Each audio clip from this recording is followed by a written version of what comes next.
Hi guys! Welcome to my garden again. So, namin dito sa garden, no? So, nag-visit me. Unya, napod ko'y trabahoon gamay unya. Katong, huwag makita, ay ipakita ako nyo. So, windy siya, walay adlaw. So, kaning mga bakal-bakal na gagmay, kana siya ang pang-clip sa ni kaning ceiling. So, muna itanggalon na ako kang adlaw, ha? Yeah, ipakita lang ako sa inyo ang akong garden. So, muna update sa akong garden, guys. So, kaning sa amin, liso na siya sa grass, no? So, we're hoping the next... Hello! We're hoping that next week nga magtubo na siya. So, yan, no? So, diri na ay grass. Dito sa other side kay wala. Kay puro na siya tanom diha, no? So, kaniya, aprikosa gikan sa among silingan dito under the sighting a garden.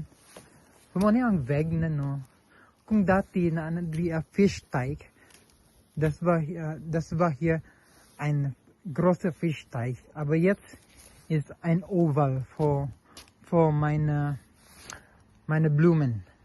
Und hier Bambu, hier alles Bambu, das und Frucht.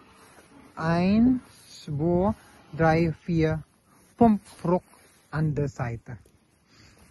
Und das hier, Mirabelle, eine, Apfel 2, Aprikose 3, Pflaumen 4, nochmal Pflaumen 5,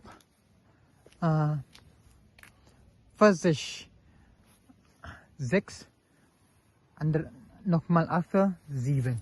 Und auf der Seite, auf der linksten Seite, 7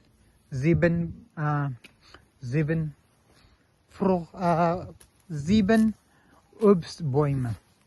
Zusammen 11 Obstbäume. Ne? Und das ist nun, ja, 11 oder 12. 1, 2, 3, 4, 5, 6, 7, 8, 9, 10. 11, 12.